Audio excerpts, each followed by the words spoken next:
I say howdy, everybody's got to say howdy back. Daggone. I got to get all this down now. It's great to be here. Excited to be here.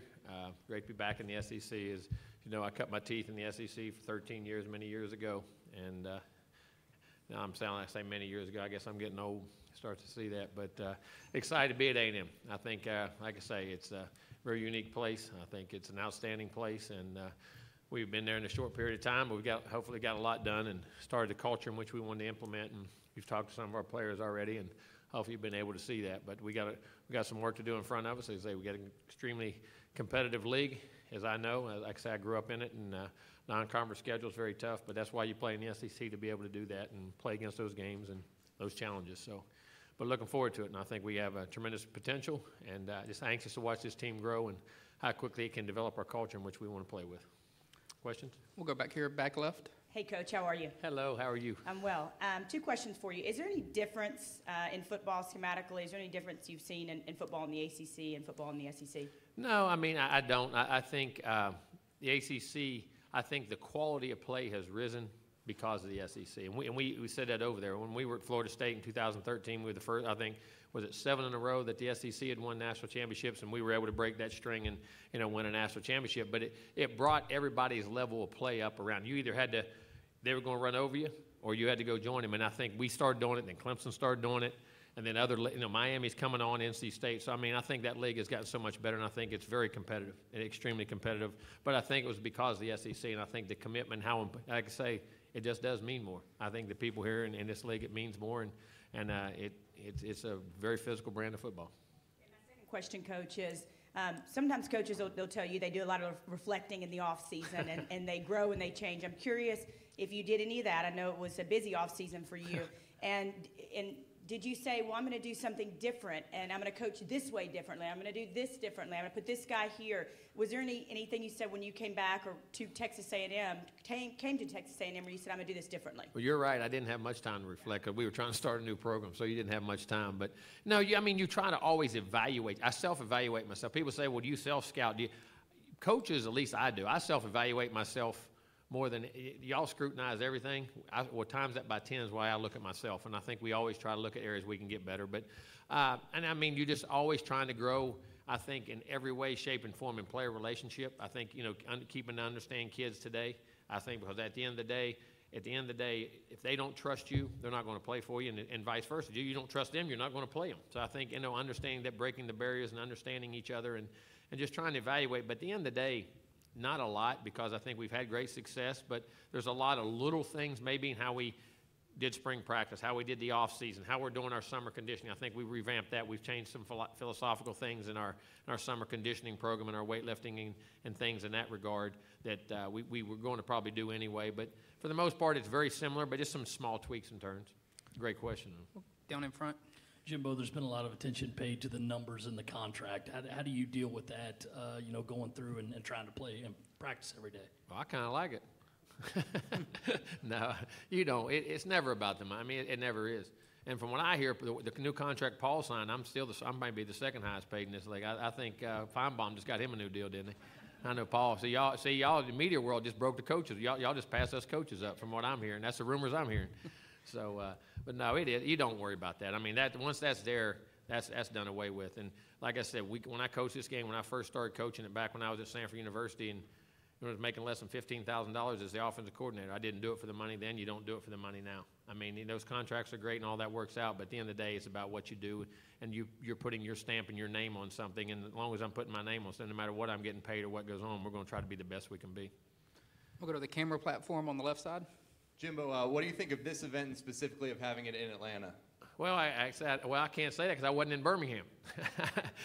You're asking the wrong guy, I guess. But, I mean, anytime you're in Atlanta, being right here with the College Football Hall of Fame and of course, the Peach Bowl and the Chick-fil-A Bowl, and I'm still going back to old times. But, this is a great city, and you have the SEC championship here, and what this city means to the SEC is tremendous, along with Birmingham. But, it's a great venue we have here. I like being here. I'll go down in front on the right. Hey, Jimbo. What was your reaction to Jameis Winston's suspension? And given the totality of what he's been accused of back from Florida State until now, would you still want him as your starting quarterback? I don't know the circumstance with Jameis. I mean, I love Jameis, and hopefully he'll be able to move on. And obviously, it's something that he will be able to move on from. And yes, I still think he's a tremendous young man. I really do. And unfortunately, he made some bad decisions this past season or whenever he did it for. I don't know exactly when that was, but I love him. And if you're ever around him, you understand what I mean. He's not a better team player and a guy who works as much as anywhere. But he made a mistake, and obviously he'll pay the consequences for that, and then we'll move on. We'll go over here on the end, front left. What do you think this program's ceiling can be, and what's a realistic timetable for getting it there? Well, that's up to everybody involved on the timetable. I mean, when the players and the coaches and everything falls into place, and they've got to have a break or two. But I didn't think we could win national championships, I wouldn't have came. I mean, I had a great job where I was at, and at Florida State, I had no plans on leaving. And then, when they always say that you get the best opportunities when you're not looking for them. And you start looking at the resources and the commitment the school makes. And I'm not talking about just athletically and facility-wise. I'm talking about it's an unbelievable school. The culture of that university is unbelievable. There's an academic tradition there that's second to none.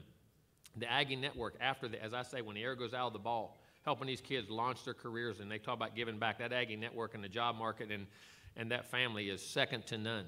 And the resources you have in that regard to help these kids grow for a 40-year decision, not a 4-year decision. And, it's tremendous. And then when you put the great recruiting base of the state of Texas there, and then be able to, as I think we can brand Texas A&M nationally, because when you get there, you see the commitment to excellence from the facilities to the school to the academics to afterwards.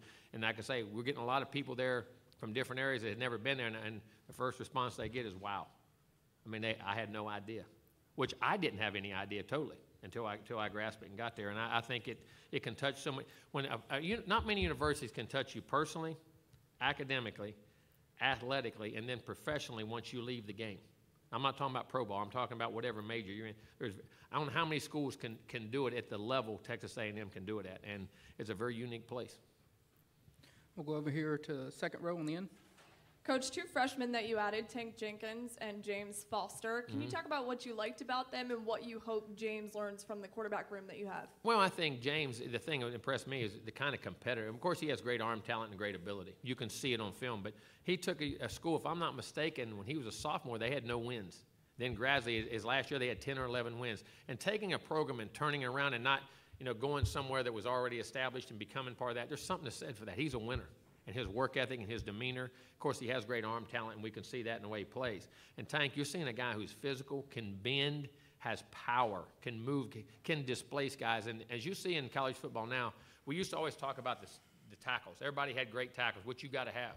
But now the importance, you're seeing guards and centers go in the first round now because of how big defensive tackles are and the way to set a pocket or be able to move. And Tank's one of the few big guys that can roll his hips at that size and be able to not just block guys, but displace guys. And I think both of them have a very high ceiling. We'll go right here on the front left. Talk about being back, and you got Will at South Carolina, your old friend. What was that conversation like when you guys talked about the fact that, hey, I'm back? Oh, no. But you understand, we were at Florida State, so it doesn't get any more intense than it was at that time. So it's just funny. But this, again, it's another great coach. But come in this league, all coaches are great. But he's a great coach, great friend, great guy. And it'll be an unbelievable competitive game because he is hard to go against now. I mean, he really is. We'll go back here on the right with the camera position. Jimbo, 2 questions. Those of us from Baton Rouge remember you fondly, with what you did with the Tigers. But kind of piggybacking on that, to face off against Nick now, be on different sides of the sidelines. Are you excited about that opportunity? Yeah, you are. I mean, if you ever come to our practices when we were there? We were in Baton Rouge. We used to go at it hard anyway. But no, it is. I mean, and it's like I say, he's doing it the best of anybody, and for a long time, maybe the best ever. You don't know. I mean, guy's tremendously successful, and if you're a competitor, you want to go against the best, and you're getting the SEC and go against Nick, you're going to find out. And they're going to challenge you in every phase of your program. They're going to challenge you because they're going to have their I's dotted and T's crossed, and it's going to make us all better coaches and better people around. And it's going to be tremendously tough, that's for sure.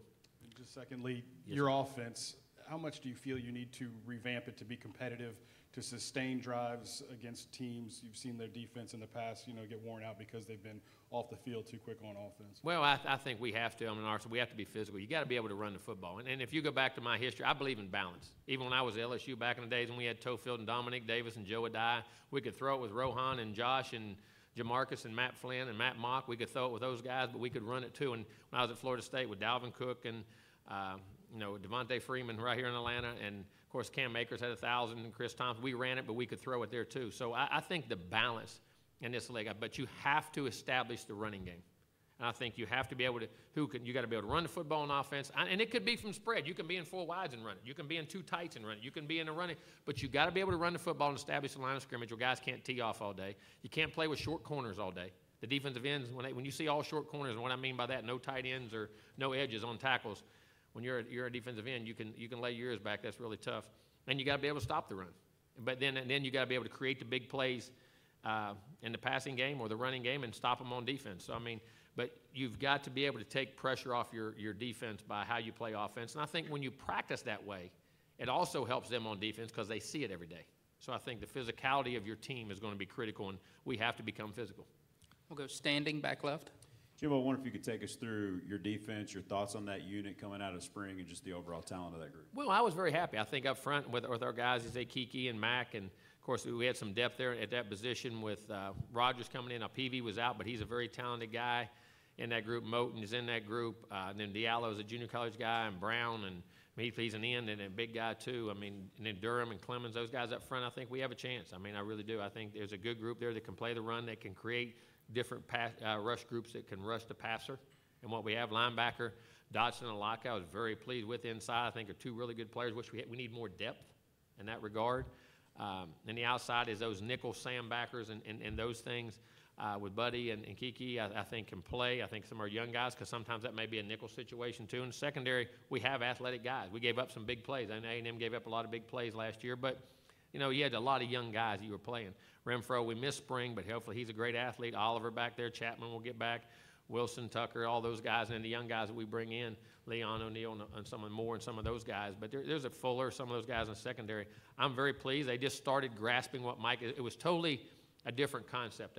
Not that the other concept was wrong, because Chief has been as successful in this league as anybody. He's had great defense. He's a great defensive coordinator. He's at Arkansas now that will do a great job. But it's just philosophically, we more zones, more fire zones, but then we'd play man. I think the diversity was a lot greater, and I thought the second half of spring they started picking it up and weren't just running around, understood what they were trying to do. And until you understand totally what you do, it's hard to evaluate a guy. You know what I'm saying? It's just hard. But I thought the second half of spring, again, like I've said, I thought they did a nice job. We'll go back here on back row. Hi, Coach. Tell me about your transition into College Station, and not just with the school, but with new players who may be used to Kevin Sumlin's style of coaching. Well, I think Kevin did a great job. Kevin is very successful. He won a lot of games, and he'll do a great job at Arizona. But I think the players have been very receptive. I think they worked very hard. I said if of all the things I've been the most pleased with is the attitude of our players. They have been very open-minded, very receptive, and it's every time you've said go, they've stepped on the gas and went. There hasn't been any fighting. There hasn't been any, say, well, I'm not going to do this, I'm not going to do that. And I think that's how we do things on them. They have to learn it in time, and we have to do a great job as coaches teaching them to get them to understand it. But it's actually been a very smooth transition. We'll go standing right in the middle on the camera platform. I can't believe it's taken 14 minutes to bring up the quarterbacks, but here we go between. I can save it. I don't know the answer. We'll have to wait and see. Well, I guess then the question is, Coach, going into fall camp, when would you like to make a decision, and what are you hoping to see from Starkville and Mond, competition-wise between the two? Timeline. Everybody says when you want a timeline. I can't dictate that. It's when the timeline. It's when it happens. It happens when it happens. Whoever takes over, and if there's 2 guys that need to play, then 2 guys will play. If one guy needs to play, one guy will play. I don't. You can't put a timeline on it. There'll be opportunities for them to show themselves, and everything from not just scrimmages, but practices and everything will be evaluated. Because we practice very situationally.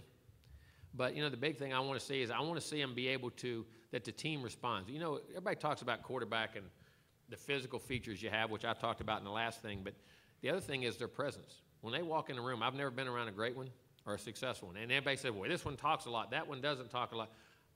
Well, that can come by personality.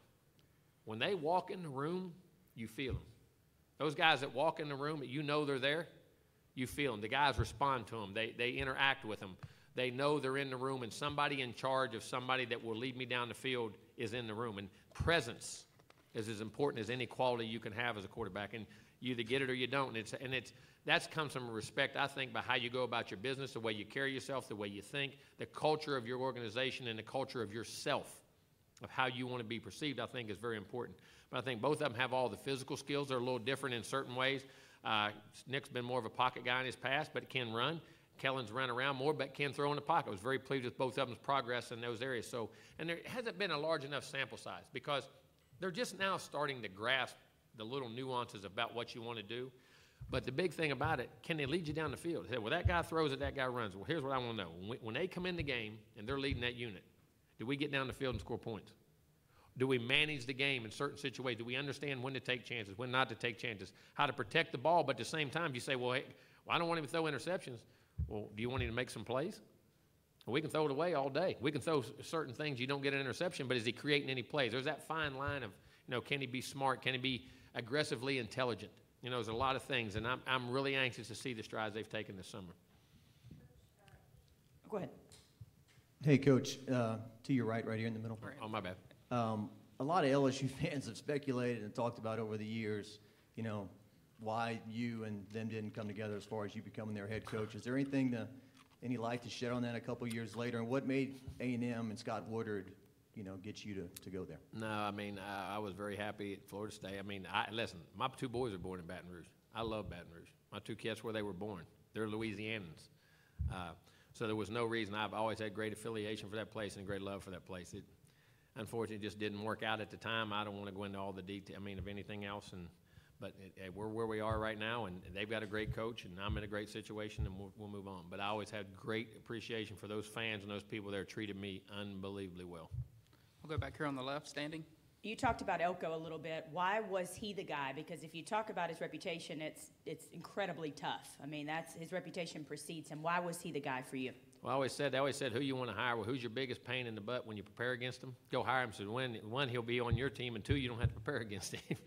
So you go hire him. But I just think the diversity in which he comes with, he philosophically, we're very similar, I think, in how we want to play defense, and that we got to be able to stop the run, be physical up front, coach tough, but be very multidimensional in how you do things, so you can create more problems for the quarterback today. And people say, do you rush the pass? Sometimes you can get sacks by creating confusion in the secondary and be able to create turnovers and big plays. And I think Mike does everything you have to do in today's game, and he's a great guy.